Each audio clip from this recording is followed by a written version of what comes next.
All right, so here we go. Good afternoon, everybody. Welcome to today's OCTIO Gratitude webinar. My name is Rajan, Vice President Sales and Marketing at OCTIO Gratitude, and it's a pleasure to have you all today. Today's webinar is a follow-up session on the introduction webinar conducted on 6th of October. And we aim to do a deep dive into DrillWatch technology application and case studies. During this unprecedented COVID-19 period, most of the industry events have been canceled and most of our customers continue working from home. This webinar forms part of our digital strategy to continue engaging our customers and to increase our reach to the customers. Just to get a few comments about today's session, we aim to have 25 to 30 minutes of presentation, followed by 15 minutes of Q&A. We'll start with a quick summary about the DrillWatch technology and then jump into case studies. And I would like to highlight that there is a recording of the introduction webinar available on our website, octio.com. In addition, a full list of events is available on our website. A few technicalities about the webinar. We would love to have some feedback and questions from your side. So please type your questions in the Q&A or the chat box option available with the platform. We aim to go through as many questions as possible today. If you're not able to answer some of the questions, we'll come back to you in the upcoming days. And finally, please don't worry about taking notes. We will share the slides after the webinar. In addition to that, we will have a recording of the webinar available on our website, octio.com. Jon, if you go to the next slide, please. All right, so let's get the ball rolling. When we talk about OCTIO Gratitude, we are discussing a small technology company with an industry-leading expertise in microseismic monitoring and gravimetry monitoring. We have two key business units at OCTIO Gratitude. On the left-hand side, we have the Gratitude side of the business with two key offerings, DepthWatch and GWatch. DepthWatch is mainly focused on seafloor deformation understanding and to understand the undrained reservoir compartments. When we talk about GWatch, which is our flagship offering on the Gratitude side, it has two key components. One is the 4D gravity, which is the understanding of the mass changes as we produce from a reservoir, as well as the seafloor subsidence, which is basically changing the seafloor deformation. Combining these two measurements together, we get a time-lapse understanding of the reservoir properties, which we use for reservoir management. And the key message for Gratitude is that it provides the same value proposition as 4D seismic, but at 1/10 of the cost. On the right-hand side, we have the OCTIO side of the business with two key offerings. On the lower bottom right-hand side is the WellWatch, which is long-term passive microseismic monitoring, which helps us to enhance and maximize the injection rate and in turn the recovery rates. And our key OCTIO offering is DrillWatch, which is the focus today, which is the active real-time microseismic monitoring using drill bit as a source. This technology eliminates the need for an external source and helps us to locate the bit position as well as look ahead of the bit. Jon, next slide, please. So now it's the time to introduce the speakers of the event today.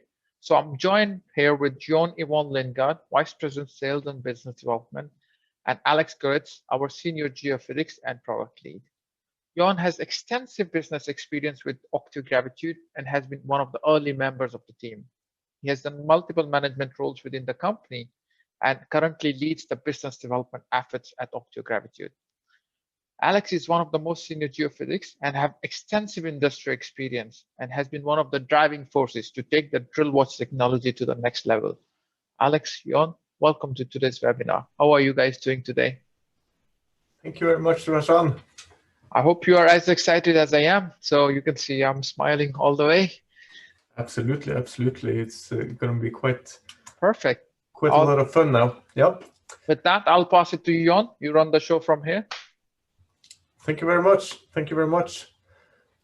So today, as mentioned, we will go through the following outline. I will talk a little bit about the DrillWatch technology, give you a short introduction.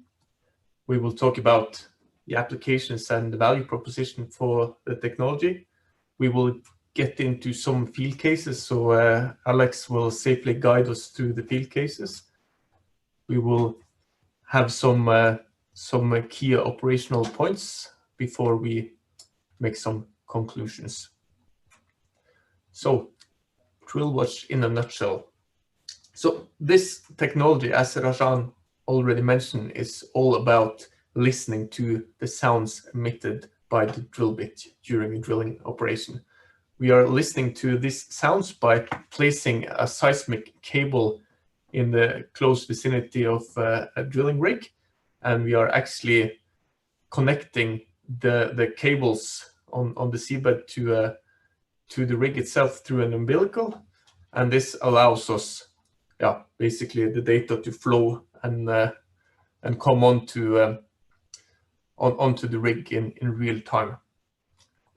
There's two different ways we are listening to the wave fields from the subsurface generated by the bit.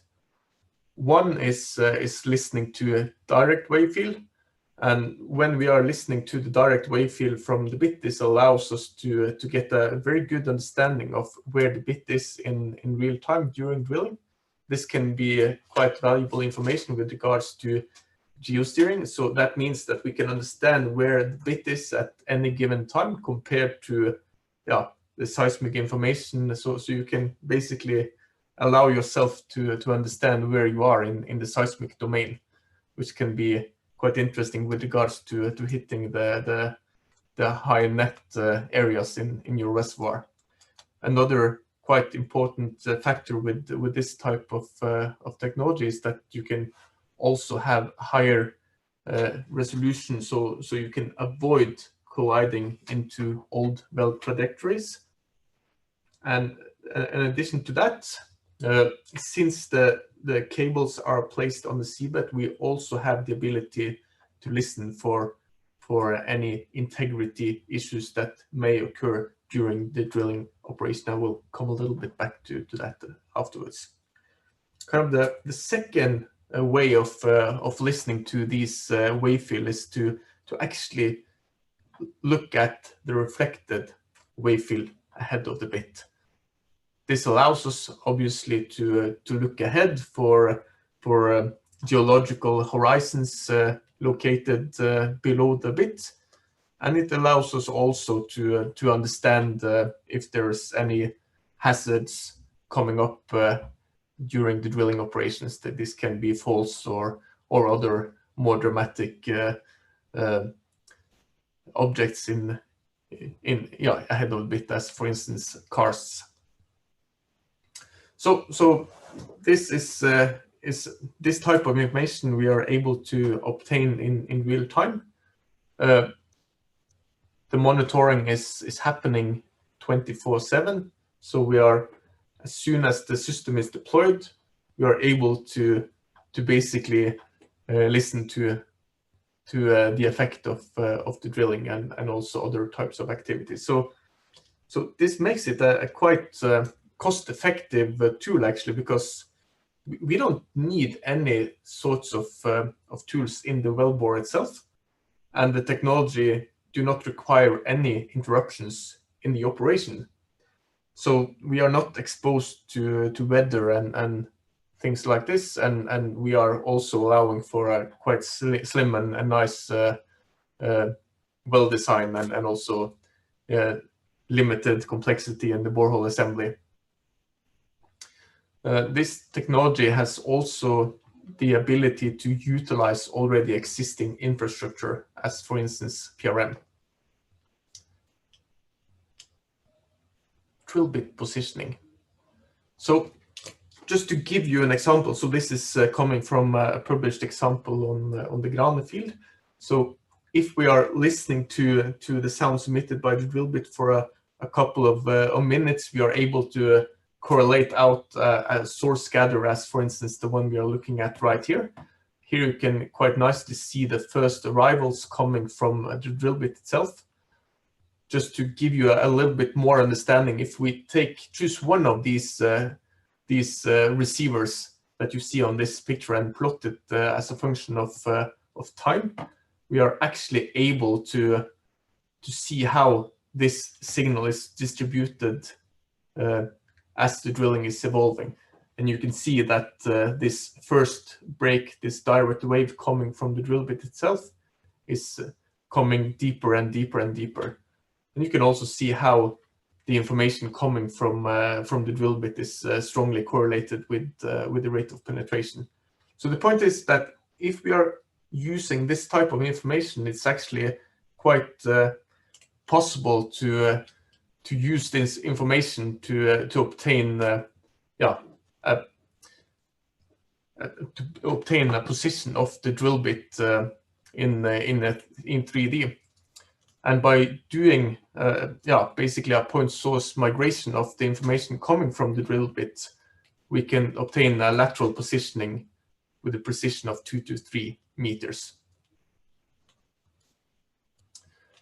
So the value of this is obviously that this allows us to be more precise with regards to hitting the high net areas in the reservoir. We can address and we reduce also the risk of collision into old well trajectories. Since we are able to obtain this type of lateral resolution, we can actually eliminate other services downhole, like for instance gyros, and this allows us, as already mentioned, to simplify the borehole assembly and improve the operational efficiency. I think it's also a bit interesting to mention continuous integrity monitoring. So since the system is already in place, we are able to run our fracturing microseismic monitoring algorithms in real time on the data that is continuously streaming to the seabed sensors.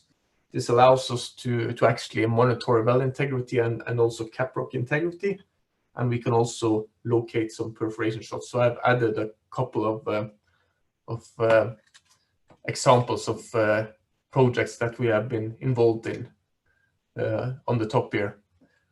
The nice thing about this is obviously that there is zero incremental cost. So this is something that is coming along with the DrillWatch technology with no extra cost. So then I want to talk a little bit about look-ahead imaging. So the value proposition for doing a look-ahead imaging is both related to exploration wells, but also to development wells. So on the exploration side, it is quite valuable to be able to monitor potential hazards during drilling operation. We also have the opportunity to optimize the casing points when, for instance, when entering the reservoir, since we are able to more closely locate horizons, we can potentially also eliminate intermediate casings, ensuring a very slim well design. Since we are able to see horizons coming up ahead, we can drill basically faster when we're entering into the zones, because we are more certain of where the given horizons are coming up, since this technology has a look-ahead capability of above 200 meters. Seen from the development side, there's some obviously some overlapping interest, for instance, with regards to casing points. We can actually avoid drilling a geological pilot.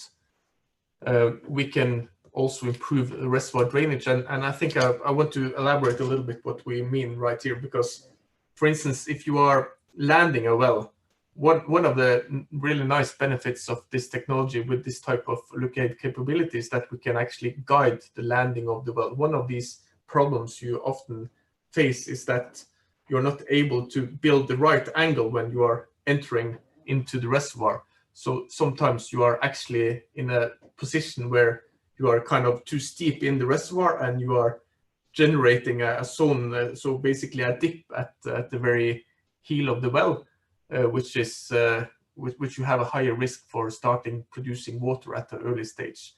With this type of technology, you can actually see the top reservoir at the early stage and actually plan a little bit better the landing of the horizontal section. And again comes the operational efficiency. When you know where your key horizons are, you can basically go at the desired speed without needing to break down at the early stage. So with that, I want to give the word over to you, Alex, to yeah, he's back. I think Alex, you need to start paying for your internet bills, huh? Okay. Thank you, Jon-Even. I'm going to present you a couple of field examples today. The first one is from the Grane field in the North Sea, where we have actually monitored the drill bit with a PRM array. I've seen one of the questions actually earlier in the Q&A session, whether we can actually use also existing 4D nodes for our purposes, or whether we always need to lay our own cables. So and the answer, of course, is a simple yes, because this is exactly one of the examples where we have used existing 4D nodes for this. Yeah, but bear with us. I think we're going to go through the Q&A in a more comprehensive manner after the presentation. In this case, the PRM array consisted of like 3,500 nodes. Is one of the biggest in the North Sea, and the subset that you see here in red of about 650 nodes is what we used here for the monitoring of a well, which is highly deviated. It lands horizontally in the reservoir at about 1,800 meters depth, and the portion that we were able to monitor here is only a section of the well, but it's in the overburden from about 1,000 to 1,400 meters depth. That was a data set of opportunity because it just happened to be coincident that the array was switched on and passively listening during an ongoing drilling campaign. And I'll show you what that data looks like. One of the first things that we need to do here is the drill bit signal is distributed over time. It's a continuous vibration basically, and we need to measure. We need to have an idea about the source signature. That can either be measured at the surface or downhole with a downhole accelerometer or a top drive accelerometer, or we can estimate it actually from the acquired data, and that what was done in this case here with a beamforming technique, where we are stacking over the data that we have acquired over, in this case, 650 nodes in order to get the source signature estimate that we use for correlating the data, and that concatenates this distributed drill bit signal over several minutes into one transient signal from which we can actually extract the Earth response. What that looks like is what you see in the next slide, where after cross correlation with the focused pilot, that method is described in books. That was on the previous slide. We end up with we see a clear first arrival over the portion of the nodes that we have here used. It's a couple of lines from that PRM array. But we also see additional events. Most notably, you see right after the first arrival, we see 2 orders of multiples. Water depth is about 130 meters in this case. So that's why you see a delay between the primary and the multiple of about close to 180 milliseconds approximately. If you squint your eyes, you can even see the 3rd order multiple. That means basically we have a really high signal to noise ratio here because we see several orders of multiples. Of course, we would also see reflected arrivals. Those are at this particular display a little bit more hidden, so those will come up later in a different display. Another thing I would like to point you to is we also see a variation of the amplitude with offset, in this case from south to north along the array. And that is another feature in the data that we have. We attribute this to the radiation pattern of the downhole source. If you consider what a typical downhole source looks like and what kind of radiation pattern it has, that's depicted by this little icon here with those blue and yellowish balls. It's radiating for a PTC bit more energy in the radial direction than it is in the axial direction. That leads us that, you know, a ray leaving in the radial direction, emerging here into the array has a stronger amplitude than a ray that's leaving the source in an axial direction and emerges, in this case, near the wellhead. So we will see weaker amplitudes over there. That is one of the things that we see in this data. Now, in order to process this for reflections, we assemble this actually for one node now for all of the times that we have drill bit data into a common node gather, and that's what you see here. I'm comparing here the data with the some of the drilling parameters, in this case the rate of penetration. That's the blue line that you see on top of the slide. And the first thing that we notice is when the rate of penetration is 0 or low, that's basically during the times when they were switching the stance, they're adding the next section of drill pipe basically to the drill string, or they're pausing drilling for some other reasons.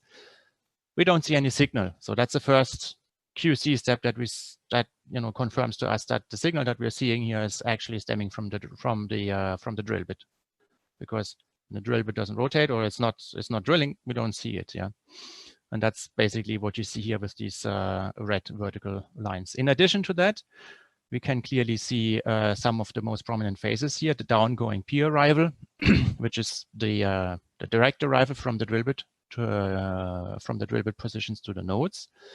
You notice that I'm now starting to use standard VSP terminology, upgoing and downgoing. Technically, since we have the sources and receivers reserved, the direct arrival from the downhole source is actually leaving the source in an upward direction and traveling to the node, and the reflected arrival is leaving the source in a downward direction, being reflected in some intervals and then reaching the nodes. Nevertheless, we keep to the traditional VSP terminology, where the direct arrivals, we call them downgoing wave field, and the reflected arrivals would be termed the upgoing wave field. The only difference is here that we are swapping sources and receivers in our case, because we are doing de facto doing reverse VSP. But other than that, kinematically, it's exactly the same. Next step, obviously, we would like to take out all of those time periods with no drilling in it and regularize the data in regular intervals along the wellbore in measured depth. And then we end up with a reverse VSP gather, which you see here. And now we see it actually more clearly. Anything downgoing, which would be the direct wave field, is dipping towards the right, indicated by this greenish slope. And anything upgoing or reflected is dipping to the left, and it's indicated by this reddish slope. In this domain, we can now apply a traditional VSP processing workflow, which consists of wave field separation and deconvolution. We do this with standard median filters. So we pick the first breaks, align it on the first breaks, apply a median filter and subtract the median filtered result in order to keep only the upgoing wave field or the reflected P wave arrival. That's been done here. So you see on the left panel, the downgoing wave field or the total wave field aligned on the first breaks. On the right panel, you see the wave field separated wave field. In this case, it's several passes, not only the downgoing P, we've also removed the downgoing shear wave field and the upgoing converted wave field. After this step, we can align it onto two-way time. And then we end up with a VSP or reverse VSP corridor in this case, which is what you see here in the center panel. If we apply a bottom mute on that corridor, or a corridor mute, as it is called, we can get a corridor stack. That's shown on the right-hand side. Those are the black and white wiggle traces, just one stack, and then repeated several times. And that's what you would use to actually obtain a well tie compared to well logs in synthetic and things like this. Those are the standard zero offset VSP products in a sense. Here we compared it to the surface seismic, which is what you see on the left panel here. And we observe an excellent correspondence between the VSP corridor and the surface seismic. So we have actually obtained data that we can use for well tie and also for look ahead prediction in this case. This is just a time domain workflow, and so far we've only used one node essentially, just 1 0 offset node if you wish. But of course we have several more because we had the whole PRM array available to us. So you could actually apply a pre-stack depth migration. And that's what I'm going to show you in the next case study example that you would see on the next few slides. I should acknowledge here our clients in this case for the permission to actually show these examples from the Grane field. And then we can proceed to the next example, which is from the Ekofisk field, also in the North Sea. Again, an example with a PRM array or a live of field seismic installation. You see the outline of that installation here on the upper right hand side. A large array again, 4,000 or so 4-component receivers. We've selected a subset indicated in red, again on the order of 700 nodes, centered over a well, which is also highly deviated, but in this case more S-shaped because it's landing vertically in the reservoir, not horizontally. Similar depth where we actually were able to monitor the drill bit. And for the same reasons again, because it was a coincidence that the array was actually switched on during the time when they were drilling that well. That happened right around the time of one of the time-lapse repeat active seismic acquisitions, which happened typically twice a year there, once in the spring and once in the fall. In this case, we process the data in a similar fashion for a pre-stack depth migration that we can compare to the surface seismic. When you go to the next slide, that's after pilot correlation, we end up with a very similar display here over the subset of the array that we have used. You see clearly the direct arrival, and you can also see a little bit the multiples and things like this, as I pointed out before. Again, we see the same feature than before, that nodes towards the northeast, which is the direction of the deviation of the well, have stronger amplitudes than nodes towards the southwest or to the left of this picture. And that is due to the radiation pattern, as I had pointed out in the previous example. If we switch into the VSP domain or common node domain, where we now see for one node the traces for all of the depths along the well, we see on the left-hand panel the total wave field, both downgoing and upgoing. In the middle panel, the total wave field after deconvolution, and on the right panel, the upgoing wave field after wave field separation. If we just look at one individual node, the signal-to-noise ratio is not that great, so we are relying on the power of the stack actually to obtain a pre-stack depth migrated image in this case. Yeah. One note is that the section that we were able to monitor is rather short, so it's only about 350 meters or so in measured depth along the well. But it's that's sufficient for showing the principle here. Yeah. So if you go to the next slide. Can I just ask a question, Alex? Can you say a couple of words about what we are able to obtain when we do the VSP deconvolution? In this case, when you look at the left-hand panel, you see the first order multiple, the reflection from the sea surface. That's sort of the most prominent feature, which is parallel to the first break and a little bit lower. And then we remove that out of the deconvolution. And the other thing is that the source signature is potentially varying along the drill bit because the drill bit has different types of revolution. We have different formation strengths that we are drilling through, and that needs to be equalized. And that's also the purpose of the deconvolution in this case. Thank you. Yeah.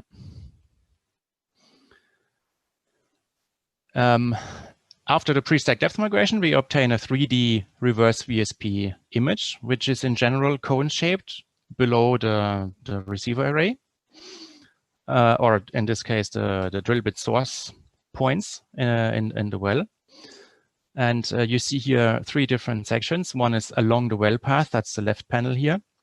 And then we see two more panels in the inline and crossline direction. Inline and crossline in this case is defined with respect to the PRM array, also in line of the receiver lines and crossline to those.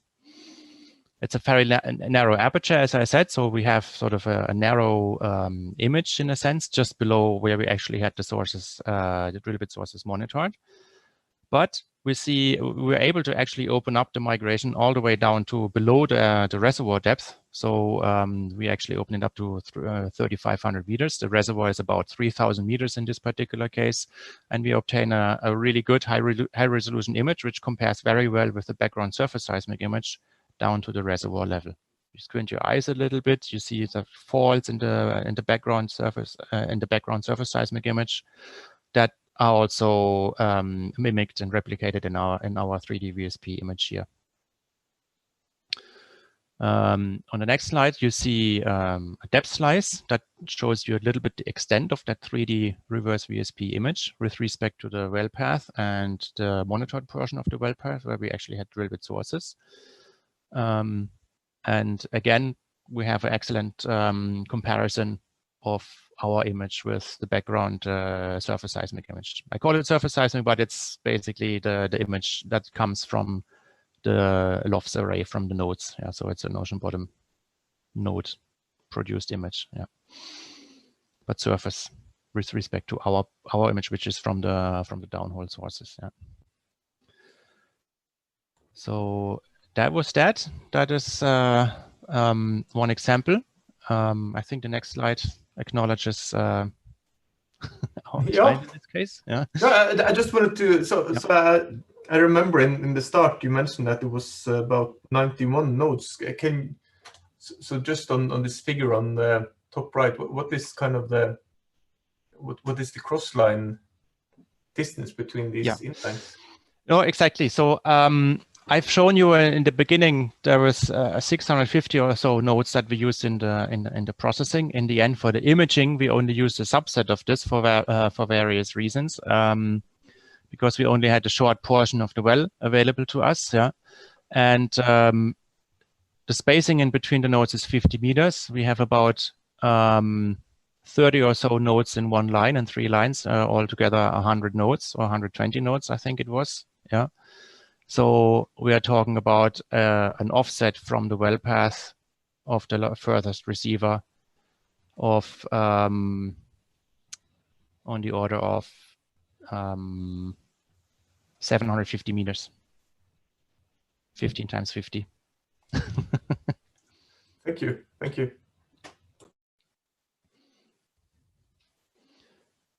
And that was in the Ekofisk field, which is operated by Conoco and its partners, of which we are grateful to be able to show this.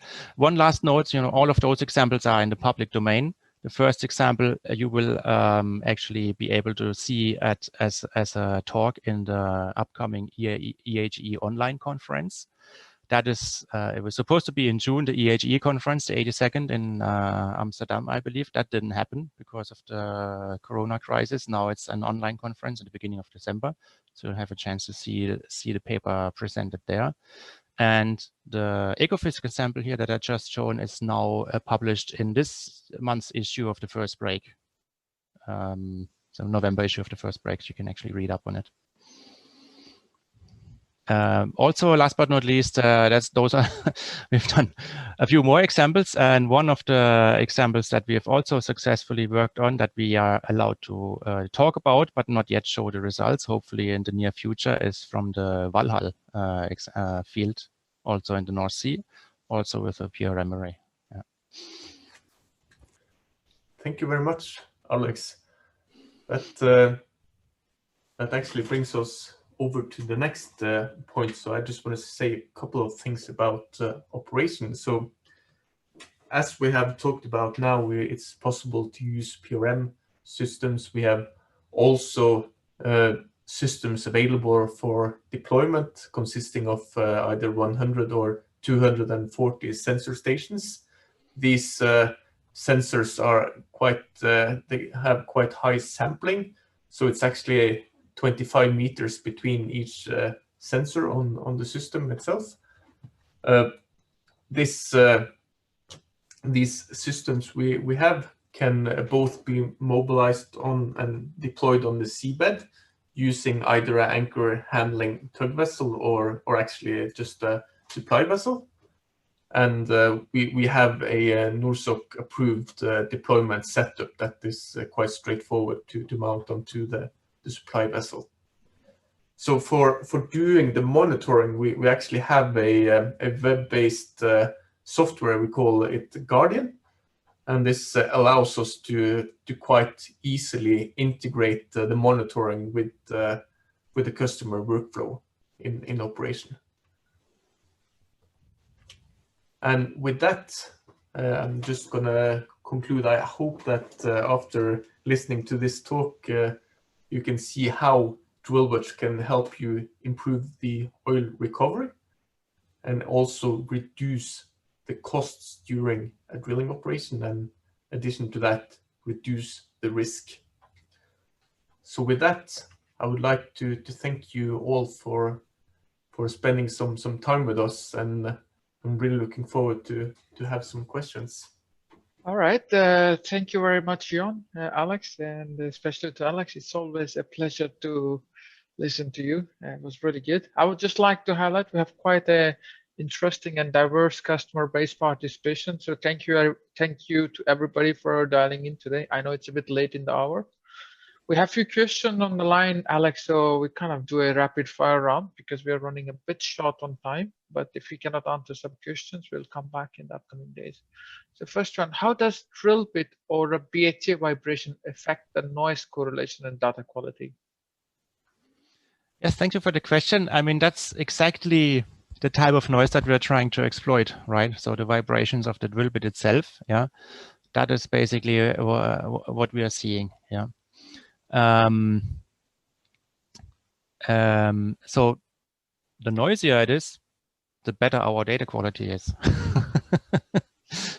I guess not sure if that answers the question, but I can make a few more comments on this because some of the if you heard about drill bit seismic, let's say back in the 90s, then oftentimes people would claim that, well, it works kind of for roller cone bits, but it doesn't work for PDC bits. Yeah, and that's not our experience. Yeah, so it actually PDC bits have been introduced initially partly because of they would have less vibrations on the drill string, would be quieter and things like this. Our observation, however, is that, and all of the examples that you have seen today have been actually from PDC bits, that we can actually get an equal data quality, drill bit seismic data quality from PDC bits, yeah, compared to roller cone bits. What's different between roller cone bits and PDC bits? That's the radiation pattern. Yeah, so that's the main difference, and that requires you to have, let's say, a larger aperture of receivers over your borehole, so that you capture not only the zero offset but also the mid to far offsets, yeah, which is especially possible on those PRM arrays, but it's also possible if you deploy, let's say, a 240 node cable temporarily over the wellhead. Yeah. Oh, that's answers fantastic. The question a little bit there. And you actually answered the next question on the bit dependent. So thank you for that, Alex. There's also an operational question regarding the vessel requirements and timeline for deployment. So I can add a bit. So like Jon mentioned, so we have two systems, 240 nodes and 100 nodes. The 240 nodes, it gives you around 6 kilometers. And that gives enough legroom for Alex to design the layout. And there is no requirement to trench the cable or anything. We just prelay the cable with a PSV or an anchor handler, and then we use a small seismic source to position the nodes. So we would need maybe for 16 hours a dedicated vessel time. And when we are actually deploying the cable, rest of the period, the vessel can be used for other equipment, transport to the rig. So we would need one of the vessels dedicated to us from anywhere between 12 to 14 hours or 16 hours. The mobilization goes much faster because we don't need to position the node. So we need only 6 to 8 hours to pick the cable. And Alex, there is a question about the cable layout design and the planning phase. Maybe you want to a little bit give an overview. How does the planning part works overall? Absolutely, yeah. yeah. A few comments. Yeah. On the planning side, so first question, of course, is we look at the planned well trajectory. Is it a vertical well? Is it a highly deviated well? That kind of defines where we would potentially lay out the array. The next question is, what's the major objective for our services in the in the project? Yeah, sometimes it is defining where to actually set the casing accurately enough above the target, yeah, or whatever target you may have. Sometimes it is so then it's a question about reducing uncertainty and the depth, yeah, and it's a look ahead question. But when it comes to the direct arrivals, if you have a long lateral well and you're developing, say, a heavy oil reservoir with long or even an unconventional reservoir, yeah, with long horizontal wells that need to be accurately spaced with a certain well spacing from each other, you need to make sure that your lateral positioning of those horizontal wells is actually much more precise than the well spacing that you'd like to place them apart from. Yeah, and then if that's the objective, then we would lay the cable differently, because then the main objective is actually locating the drill bit rather than producing a look ahead. Yeah, so it depends on that. Yeah.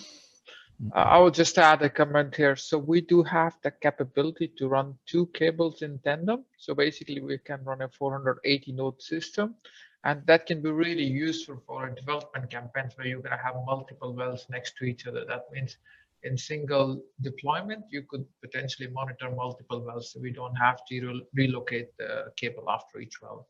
And this is significantly better when you compare it with the conventional technologies, where you have to basically mobilize not for well, but even for every run. You have to run a wireline VSP for every run.